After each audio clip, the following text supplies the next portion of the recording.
I want to kind of talk about roll into this main segment of kayfabe and all the different aspects of kayfabe, famous moments when kayfabe was broken, the evolution of kayfabe with the introduction of social media into this new era. I mean, new era. It's been like 20 years, and then just kind of talking about if wrestling should keep kayfabe alive and what are your thoughts on it. So I kind of want to start off with think about the history of wrestling and then when kayfabe was actually broken. What do you feel? What are some of the most shocking moments in wrestling history to you guys when kayfabe was broken?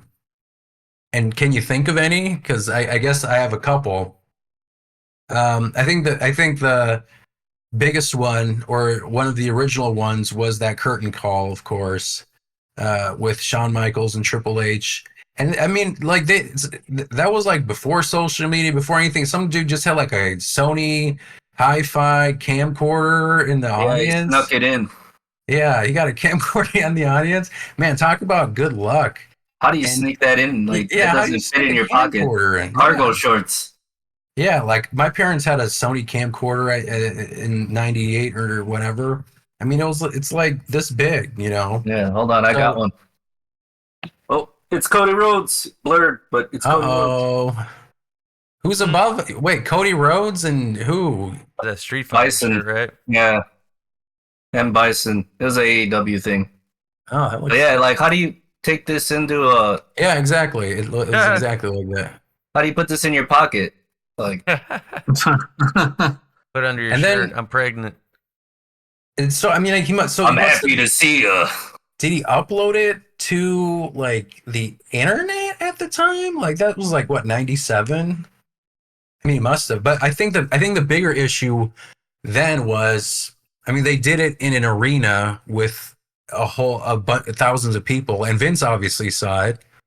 So that was an issue because you had a match with good guys and bad guys, and then everyone at the end just kind of hugged it out. Okay, it up. When, you know, the impression was like, I thought you hated each other, or what's going on here? Why is everyone giving hugs?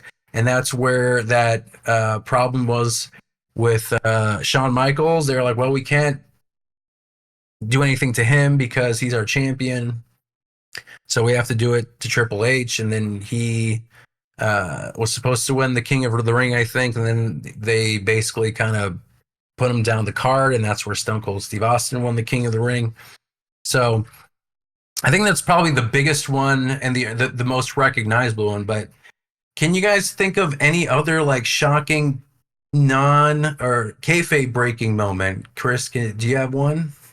I mean, you could say Montreal Screwjob. Yep. Being this thing that they were just like, yeah, well, it's gonna go this way, and then, you know, people couldn't tell if it was real or not. You could say that was a breaking of kayfabe. That's true. Do we know? Did people in the crowd know what was happening? Nope. They were just like, "What the hell?" Why did the bell ring? Yeah. Yeah. Huh. Yeah. I mean, that's a good one. I mean, I totally forgot about that.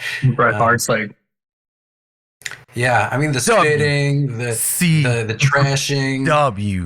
Wasn't there like something before that where it was like Bret spitting in Vince's face and it was like some kind of steel cage match? I think that might have just been an actual in-story thing, but yeah, he said like go off and do whatever you want.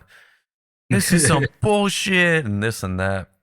But he spit in Vince's face at Montreal. Like he was standing in the side, after the fact. Yeah. Oh yeah. I was reading something earlier about Iron Sheik and Hogan, like how they were, I mean, generally a pretty big rivalry in the 80s. And there were, I guess, instances where they were like chummy in like interviews and shit. Mm-hmm. Or like outside of the ring. So I mean, that's definitely a breaking of kayfabe, especially where everybody was generally in character. Even when they were like on talk shows and stuff in the 80s, right. Like Undertaker was still the Undertaker. He took that stuff very seriously in the 90s. Yeah, I mean, he was one of the few guys who kept it up until what, 2020, 2021. Then he just basically opened the door to everything. He just started explaining everything for 25 plus years. He's like, nah, I got my character. He stays quiet. He was silent the whole time. Now he's got talk shows. He's in reality TV. He's a coach. Yeah. Right. David, what about you? What do you got? Do you remember a famous moment where kayfabe was broken? Matt Hardy and Edge Oh yeah. Oh yeah. and Lita. No, but that was a real issue, but they turned it into a story. Would you consider that breaking kayfabe? Well, yes, because it kind of came off in a different way because they had that Bite This program back then, Mm-hmm. and allegedly Hardy was not on the roster at the time. Like he was already let go, and he made the call in. Mm.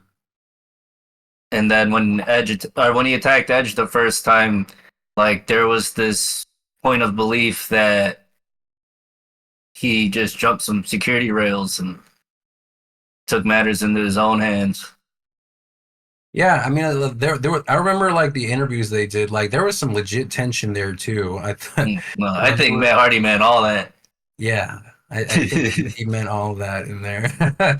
So yeah, you can say that it's a bit of kayfabe breaking. I think that's like a special case of like there was some real stuff happening backstage, and they're like, well, let's just turn it into an angle. Even though I'm sure it was all super uncomfortable, but were you gonna say no to Vince? Like that's not the work environment that we're used to now. Yeah, and then those two were only on screen together because of the Kane stuff. Right. Cool. So it's kind of like it kind of brought to light that like they're not a couple on screen. They're a couple in real life. Mm-hmm. And you hurt Matt Hardy. Yeah, I mean, yeah, that's a good one. Andres, can you think of another one?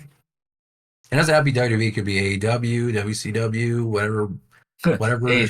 breaks the fourth wall. Oh, okay. There was that one incident. I think it was One Night Stand. It was definitely ECW, but it was like the later iteration of ECW, the WWE controlled one, where I think it was like I think the WWE like locker room was fighting the ECW locker room in the middle of the ring, and like JBL beat the crap out of somebody like legitimately. Oh, I think it was one of the Blue World Order guys or something, like I don't know, was it Blue Meanie or something? Because they made fun of him at some point, and I guess he took it like personally. So like when he had the opportunity to like hit him in the face, he was like beating the crap out of him. Yeah, I do remember something with JBL really stiffing someone. Yeah, and he was Really? busted really open. Like they showed his face. They're like, "What the hell happened?" Like, and then you see the footage, and you're like, "No, JBL was like literally hitting his face really hard." I was like, "Dude, that's crazy." Like, no, I guess like what happened was like he was actually like mad at him for something, and then like later, like one of the other guys like got some chair shots in on JBL and was like pretty much, they called it a receipt. He was just able to just to give it to him later on. But I remember like seeing that segment and just I couldn't help but stare at the one guy that was just busted open in the corner. And Stone Cold was in the ring like talking too, and I'm like, what the hell happened to him? Do you know if he faced any repercussions for that? I feel like I think the repercussions were the chair shots he got later from the other guy in the group. oh, I meant like official, but I guess he just got his. Oh, official? I That's don't know. he was That I'm top not heel. sure He of. couldn't. Oh, that's true. They Like 05? That was SmackDown's top heel at the time, so it's like kind of hard. That's true. yeah, it would have been hard to do it.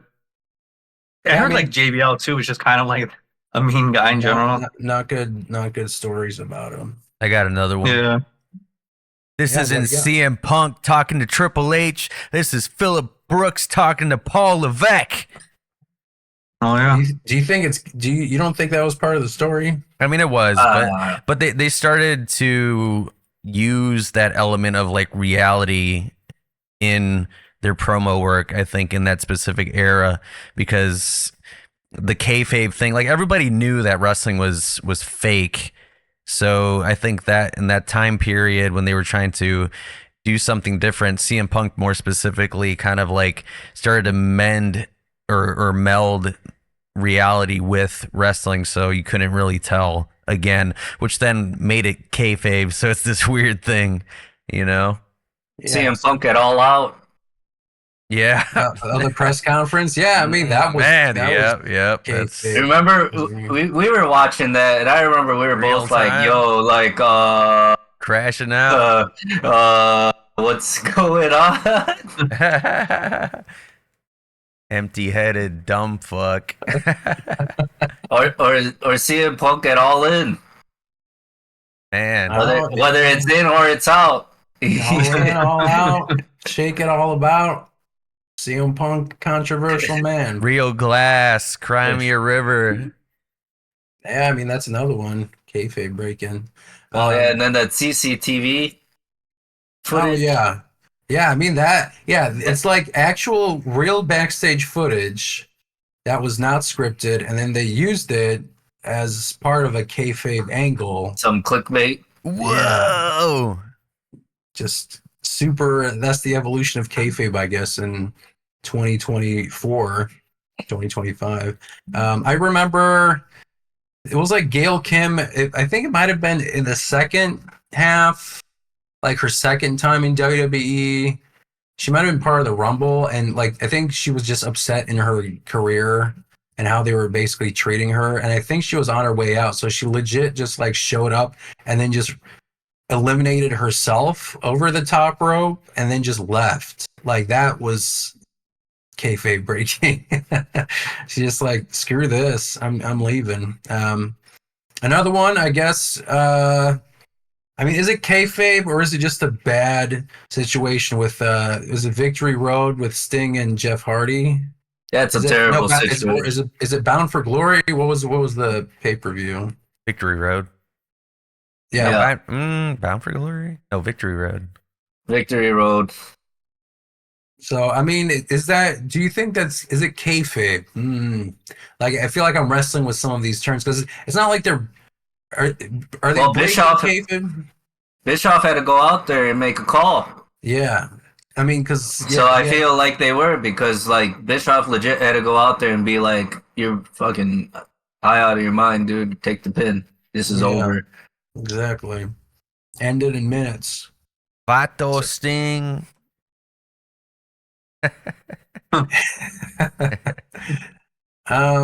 Nia Jackson, Charlotte, getting into a fight mid-match. Oh yeah. I mean, they that's another one. They like just used it in an angle, like Nia Jax, injuring people, being her thing. So now I'm kind of curious, like with the introduction of social media, how do you feel like seeing everyone's profiles on Instagram, on X, on Facebook, their backstage, their daily life stuff? You're seeing their entire life, 24 hours a day, 7 days a week. There is no boundary between what you see on television to what you see after 9 p.m. hits, and you get off the TV. You get off the TV, and then you get on your phone, and then you see more of their lives. So, how do you feel like social media deals with kayfabe, and how does it blur the lines between reality and kayfabe and wrestling? I am of the opinion that social media is kayfabe. It's fake because it's people who are just generally portraying the most perfect portions of their life. So they're guiding you to see the things that they want you to see.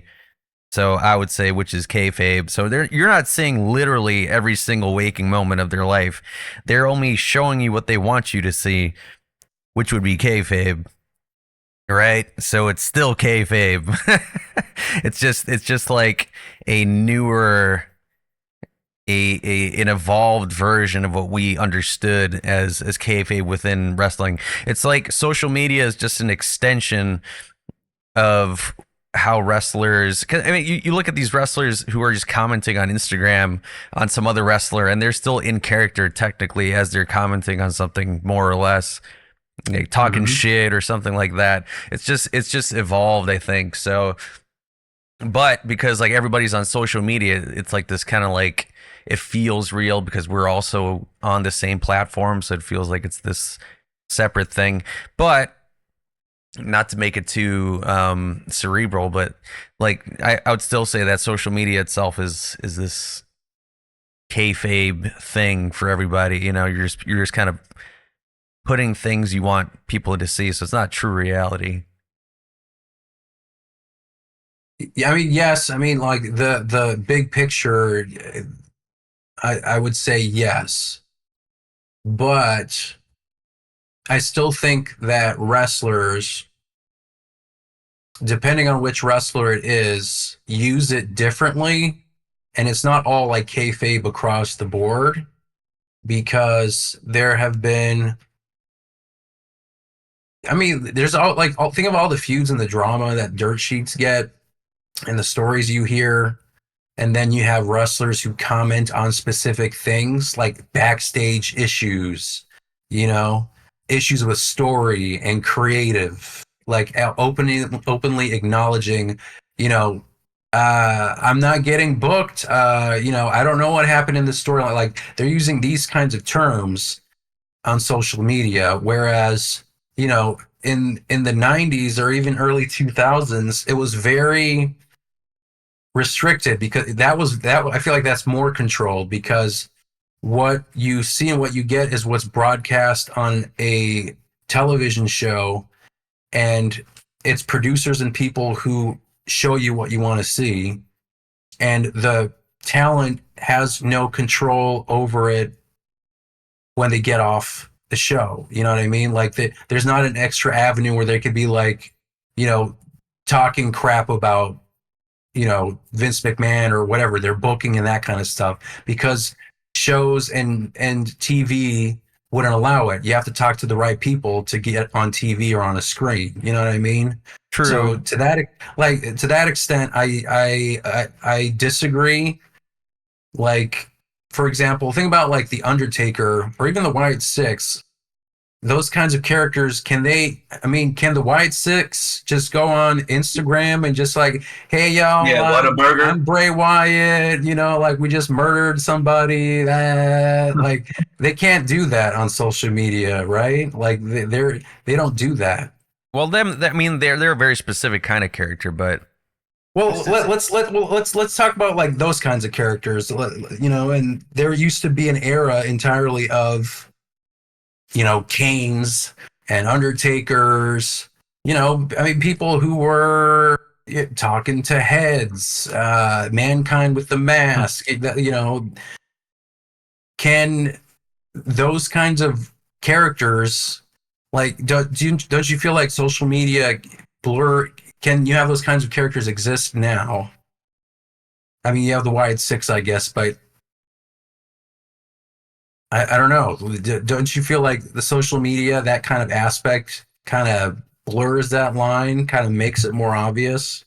No, who's to say that like they don't have like, marketing people telling them to say specific things and kind of like guide it along, because social media is their opportunity to kind of, again, blend storylines and these things, and it's a tool for them to kind of expand upon their product. So I feel like it's tough to say. I feel like there's definitely situations where they're probably told to behave a specific kind of way on social media, because again, like, you're going to have people believe that it's real because it's like, oh, it's on social media, it must be real.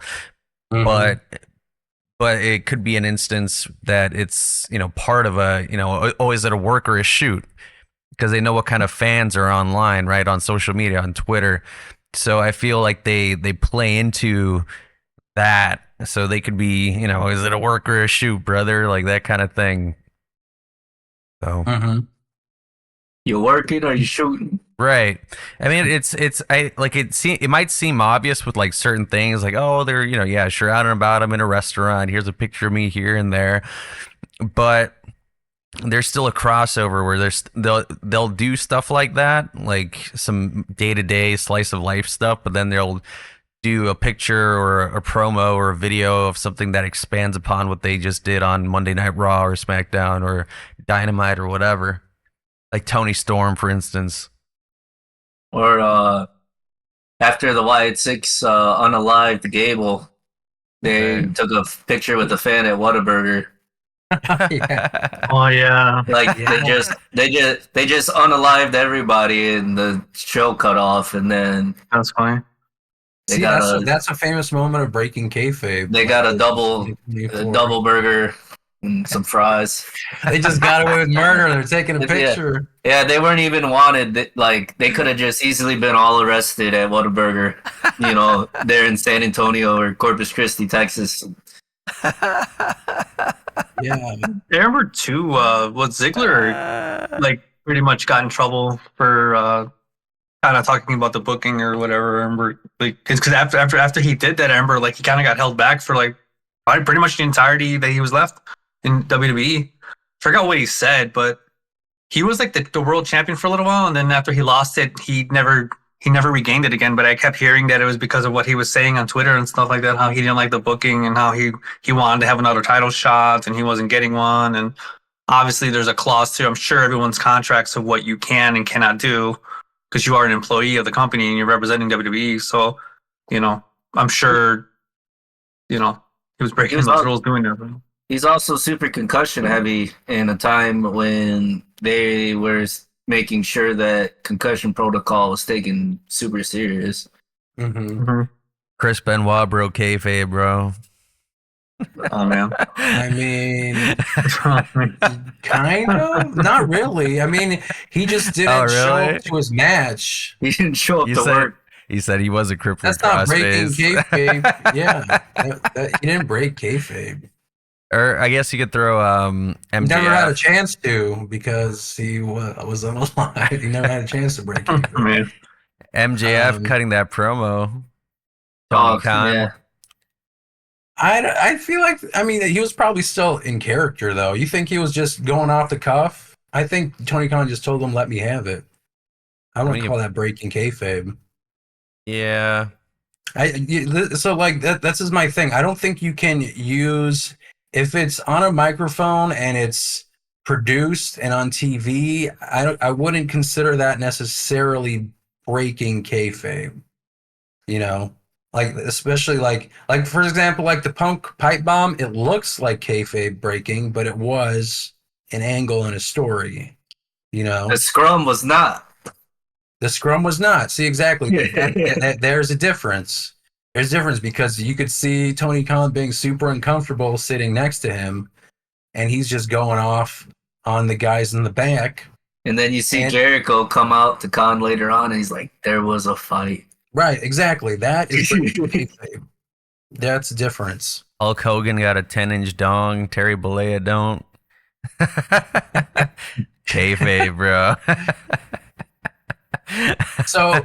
So when you guys think about like social media and wrestlers who use it to build storylines and others just kind of like acknowledge the business and treat it as like a business, do you feel like it hurts or helps the industry? Like his 10-inch dong. Well, that definitely hurts. Yeah, it probably hurts. Astro Glide, baby. No, It's hard to say if it hurts or helps, but I mean it doesn't hurt. I feel in a lot of ways. Is it dong or correctly? social media? It's like a lot of wrestlers, even active ones, have podcasts now too. Yeah. That's true. I mean, that's the thing. It's like it's so. I think it's the response to it being broken, how they carry it for the next 72 hours that really matters. Yeah. But that's the other thing. It's like the business has been so like exposed. You know what I mean? Like in documentaries and just like talking about stories and how they, all the guys who've been in the business for decades now kind of like telling stories about how they produced the match, how this worked and how that worked, Like, I guess, do you feel like Do you feel like the concept of kayfabe has changed? Does kayfabe even? Do you feel like kayfabe even exists? Do you think it's a new version of it? Should we even It's use the evolved word for sure. kayfabe? I think kayfabe exists to the wrestlers that want to treat it. I think now there's a cast of wrestlers who are reality bending, and then there's a cast of wrestlers who don't bother. Yeah. Alfonso be living his gimmick, man. Yeah, like Alfonso. That's just Hmm. Alfonso. Who was that wrestler that smacked the shit out of that reporter? He's like, yeah, it's fake. And he's like, is this fake? Oh, Smacked the oh shit yeah, out he of gets him him. twice, man. He got up and then got him again. I'm like, damn. I just saw that yesterday. Mhm. I Open forgot. hand slap. That's what that is. The wrestler, WWF. I don't know who he was, but he was a big dude though. Vader did that too, didn't he? I think Vader did that in an interview. Theory did that when the last time they were in Australia. I think Undertaker and Vader were on a talk show. Mm-hmm. Yeah, and they told him it was fake, and then like Vader like got in the guy's face and shit. Yeah, he had no media training for sure. They're like, let's put him on TV. What's the worst that can happen? You're in another country? Yeah, that's Choke fine. him out. Yeah. Yeah, I think Yeah. kayfabe. I think they're trying to weave reality using all these tools, so using social media specifically to blend it into wrestling, so you can't really tell anymore if it's Mhm. real or not. So I think they're trying to kind of toe that line now, because like yeah, obviously in the 90s, specifically in the 80s and even before that, like there was no internet for you to just find out all these things. Like you would have to be on the inside to understand the business, but now it's just like everything's out in the open. You know what I Yeah. mean? Yeah, I think that's the right description. I don't think kayfabe is truly. I think it's just morphed into what the current environment is. There's acknowledgement that it is scripted and everyone knows it. And I mean, you can't hide that. You can't pretend. So like that definition or aspect of kayfabe is gone. You know, the Undertaker isn't actually an Undertaker. Papa He's not Shango gonna isn't shoot actually. lightning, Yeah, Papa Shango isn't, a voodoo but he is a pimp. witch doctor, but he is a pimp.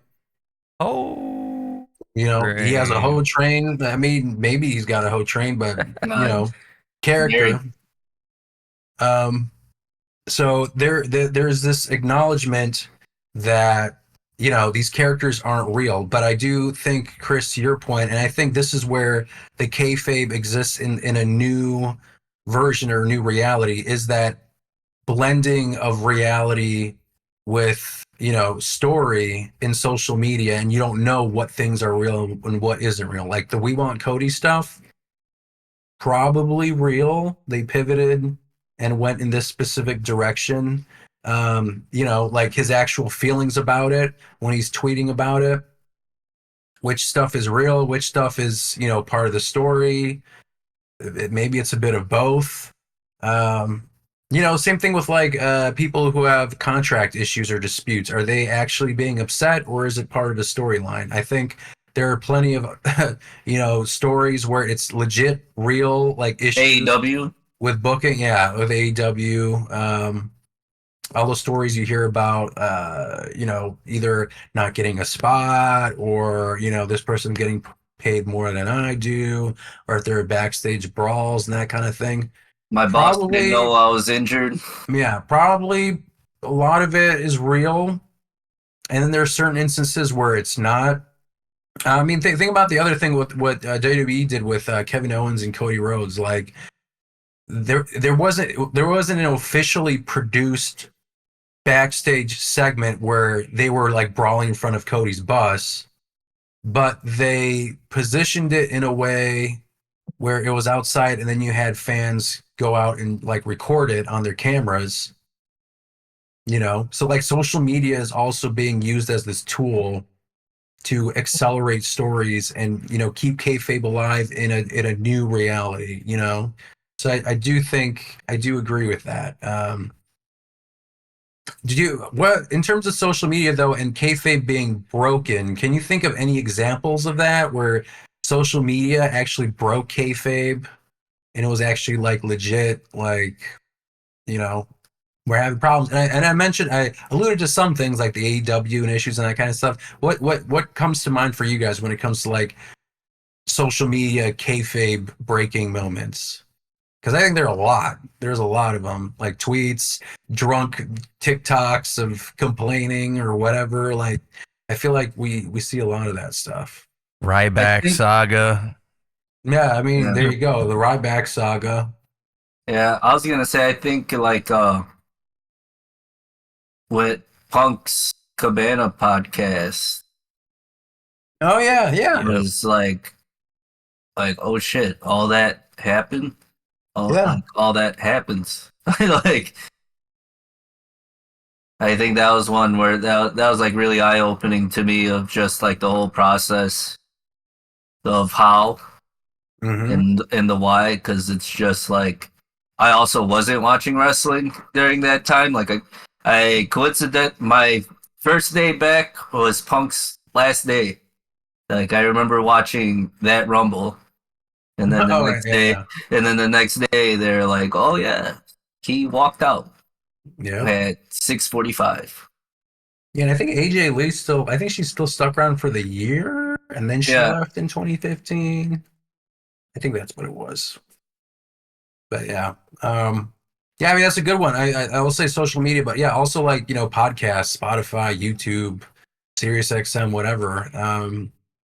Like all these interviews are like it's the when these wrestlers are interviewed now, they're not. Most of them are not in character when they're being interviewed. Like they're talking as if they are, like Triple H talks as Paul Levesque in his yeah, interviews. Like there isn't like, oh yeah, I'm Triple H, I'm the game. I just care about belts and championships. Like they talk to him as like he's a real person.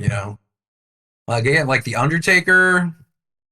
I feel like, yeah, I mean, like, I think that's why there was a certain period where he just became the American badass because, having interviews as like this dead man doesn't necessarily work for him, and he was one of those guys that really maintained character for a long time, didn't let a lot of people in. Um, and even social even our situation or social media and all this environment changed how Undertaker views things. They let it all hang out. That I don't think there is any aspect of his career that was truly not like dissected at this point. right. I mean, he had that whole, the Dead Man like series documentary. He has that show. He goes on the road talking about stories. He's a whole different man. He's I mean, throwing it all away. fans are spoiled. I will just say that. Like we have so much on everything. Like they've made shows and so much lore of this and that, and you can search these documentaries up and independent documentaries of people just doing their own research and all this stuff. Like fans are spoiled completely. So I mean, I don't think it takes away from the business, but I mean, we just have so much. You know what I mean? There's And just here, so many let me, layers. yeah, let me circle back to that original conversation we had about like The Rock immediately, having that conversation about like what just happened. If we let's say we just let him keep doing like how he talks about it, and to be honest, like these press conferences, I feel like most wrestlers actually do a pretty good job towing the line between what just happened and just blending it in with each other and making it seem like, they're legit pissed off and their answers still feel story based. Does do those situations with like The Rock, at the end of the day, does it feel like it removes the immersive experience for you? For example, we saw the story unfold. We saw his press conference. But now, if you go into like Raw or SmackDown, does that ruin it for you, or does your brain just go back and like, okay, I'm watching Raw and SmackDown. I want to see the story, the people. Does that ruin your immersive experience? No, I To mean, me, no. yeah, I mean, It doesn't. I think it just again it's like people who watch reality TV, like it's that kind of a thing now where you have these characters or people that you relate to, and it's like, oh, let's see what they're gonna do on Raw or SmackDown or whatever, but let's keep up with the Kardashians, so to speak, like on the internet and see what they're kind of doing and all these kinds of stuff. So I think it's just that kind of a thing. Yeah. Yeah, like if I were to be walking past the burning building with Tom Holland, I wouldn't be like, well, go do something, bro. Right. And, you know, like, Exactly. Suit up. yeah, like, don't worry, here, go ahead. Like, I won't tell anybody, Spider-Man. In Spider-Man, come Andres, out late. what do you think? Does it ruin the experience for you if you have guys talk like that? No, I mean, I still want to enjoy the product for what it is. So I still know that like when the next show comes, it's, you know, we're still leaving where the show left off, you know, regardless if there was a post show about it and they seemed like they were like just talking like normal as if like, yeah, we were just doing this and did you see this happen? You know, like, we did a great job kind of thing. But like, you know, no, I know to like as a fan and being a fan for so long, I can still very much continue where the story took off, like left off at, and still enjoy what they're doing with it as well, and not break that immersion. Really, Yeah. I don't know. Wrestling's evolved so much with social media. Mhm. Everything's changed with it as it goes. So, you know, even with characters who are dating on screen and have actual partners in real life too. You know, like Right. Like Liv I still Liv know Morgan that, like, and yeah, they're obviously married to someone else, but they're actually, you know, still acting. You know. yeah, like Dom is clapping Liv Morgan's cheeks on screen and she's jumping on him or whatever, and he's got a wife and people Mm-hmm. don't care, or maybe they're like, ah, he's probably actually banging her. um, It's, so it's yeah, just the immersion yeah, of the show. So that's what, as fans we enjoy it for what it is because we know it's still like they're still actors, you know. yeah. So I think Chris, to your point, I think it's like it is this reality TV show kind of like Mm-hmm. feel. It's a similar vibe, I guess, where you know they're in a production. They like even in reality TV shows, it's real. Producers definitely are kind of guiding them to make certain decisions depending on what the reality show is, but there are definitely strings that I think are pulled, so it's not truly reality TV. But people still like watching it. People talk to these, like, enjoy following these people's lives, and it doesn't necessarily ruin the immersive experience when you're thinking like, oh, I'm this reality TV show that I'm watching isn't necessarily real. You know, like they still have that suspension of disbelief. Same thing with wrestling. I mean, like you said, kayfabe and all this. I mean, think about how much the business has evolved and the perception and how much they wanted to keep it a secret in the 70s and 80s, even early 90s. But then, like the Attitude Era, I did think kind of opened it up a little more. And Vince McMahon had that whole speech about not wanting our intelligence insulted. And, you know, gone are the days of good guys and bad guys. So just the yeah, you know. So, and again, people still watch it, and now it's more popular than ever. They're raking in cash big time, and it doesn't seem to have much of an impact. Um, so, the one final question, and I think it's kind of interesting. Um, do you think that wrestling would be as popular today if kayfabe was still strictly enforced? So, I'm talking about like 70s and 80s, like, you know, even if people are like, I think this isn't real, they're still treating it as if it's like real. You know what I mean? Like they have that same mindset. Everything is under lock and key. The magic trick is still under the table. There's no guy with a black mask revealing how he did the trick on television, you know, explaining like how this happened. None of this exists. Do you think that wrestling would still be popular if this happened? I think it's just given the circumstance of the reality of how life kind of is, it's just like kind of impossible to even have that at all. You know what too I many mean? cameras. It's just there's just yeah, like you said, too many cameras. Everybody has a phone. There's ways to leak information now, the internet and all these things. Like you can have bad actors. So I think it's just it's impossible to even have that kind of a thing I mean, well, let's pretend that they know all this, but they're still maintaining that level of kayfabe. Do you think the business would then diminish because they're like still treating it as if it's in 1982? I think so. I think it's just like, because I feel like people would just kind of figure out that they're in on it. Like somebody would expose the business, but then it's like people are still acting. It would just be super campy, I think, which I think would turn a lot of people off. So I think Probably that wouldn't survive. I don't think it would survive or be as popular if they kept the strict kayfabe rule. it'd be very niche. Because obviously that'd be bad for business if you're not sticking with the times. But like, it would also stop a lot of people doing other projects outside of wrestling too. I would feel Like Total Divas. like Total Divas, yeah, which Or Miz taking a lot of money for the company. Or even like being a movie star, I guess. Being a movie star, doing a podcast, being a gamer, and doing YouTube channel. And I mean, I met Xavier Woods at Evo.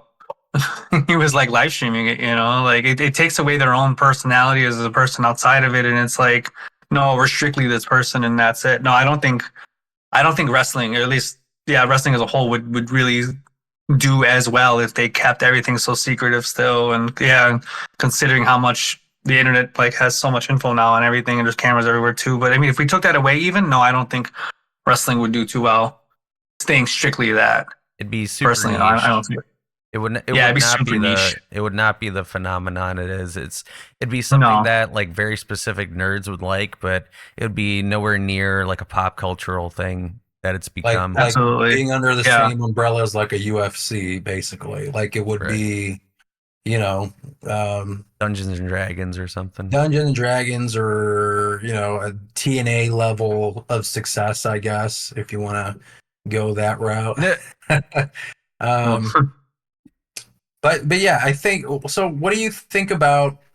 I'm actually kind of curious how the Japanese took kayfabe and how they adapted. Like, have you guys ever looked into that? Like how they perceived professional wrestling? Like, were they always in on it at the beginning, and how that perception changed? I'm kind of curious about that. Maybe we could make a podcast about that, because From my understanding, they treat it way more like a sport even early on. Because I think that could be interesting, and maybe that's another conversation. How Mexico handles it, or how the culture of it like exists there. Because like we know in the United States how people view wrestling. Right. It's fake, right? The trajectory of like what that looked like in the United States, because WWF, I mean, that is wrestling here, and I mean now it's everywhere on the globe. But I'm kind of curious about how the Japanese did it when it was like very territorial. New Japan stayed in New Japan, Mexico had their own territories, and how those cultures viewed professional wrestling. That'd be interesting. Japan took a lot, or embraces a lot of Mexico. And Mexico's thing is that it's a sport, but there's certain guidelines of how you carry yourself outside of the ring. Like, for example, like how Rey Mysterio and Penta will be in a full suit but still have their mask on. Yeah, see, that's like an example of like that is technically kayfabe, like, and it's Right. It's also like I feel like a deeply culturally ingrained thing too. Like I guess Rey Mysterio did at a certain point remove his mask, and that didn't go over that well. But after they reversed that, I mean, I don't think he's ever taken off his mask unless he's at home showering or whatever. He goes maskless sometimes in public places. Yeah, I mean, he probably does now, I'm sure. But like in WWE and public events, it's not like, oh, I'm the Hall of Fame, I'm gonna not wear my mask. Yeah. So yeah, interesting. Well, that's gonna be another topic in the future. But that's a wrap for this episode of the Chi-Town Shoot podcast. Please don't forget to like, subscribe, rate us, and leave your feedback. Tune in next time for more wrestling madness. Until then, keep marking out.